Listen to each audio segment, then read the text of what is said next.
জন্য সবাই আল্লাহ তাআলা যেন আমাদের মা বাবা দাদা দাদি নানা নানি যারা মারা গেছে তাদের কবরগুলো যেন জান্নাতের ফেরদৌস নসিব করে। আমিন। আমাদের মা বাবা বিশেষ করে, আমাদের মা বাবা যাদের আছে তাদের জন্য বিশেষ করে দোয়া করি, যাদের নাই তাদের জন্য দোয়া করি, কান্নাকাটি করি। ওই মায়ের কথা, যে মা কিনা আপনাকে 10 মাস 10 দিন পেটের মধ্যে রাখছিল, হাজার ব্যথা পাওয়ার পরও আপনাকে কষ্ট দিতে দেয়নি, সে মায়ের জন্য অন্তর থেকে দোয়া করি।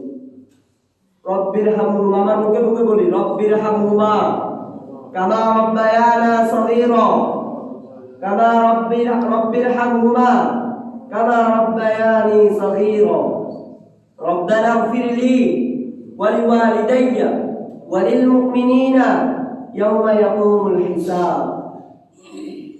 আল্লাহ, আমাদের জীবনে যা গুনাহ করছি না কেন, আমাদের গুনাহগুলো সবাই মাফ করে আল্লাহ যেন আমাদের মাফ করে দেন, সে আমিন বলি।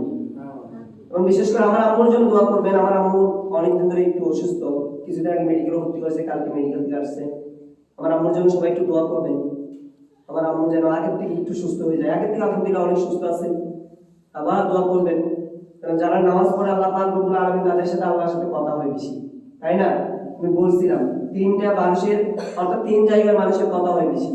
একটা হচ্ছে উযু করার অবস্থায়, যে ব্যক্তি উযু করলো আল্লাহর সাথে তার কথা হইতেছে সেখানে।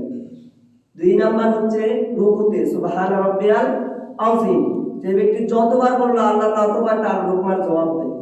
আরেকটা হলো সিজদাতে, আল্লাহ পাক রব্বুল আলামিনের কাছে আমরা যখন তার ঘরে, যখন তার মুখাপেক্ষি হয়ে, যখন তার কাবা ঘরের দিক দিয়ে যখন আমরা সিজদা দিই, তখন আল্লাহ পাক রব্বুল আলামিন আমাদের প্রতিটা লফজের মনের কথাগুলো আল্লাহ আমাদের করে নেন।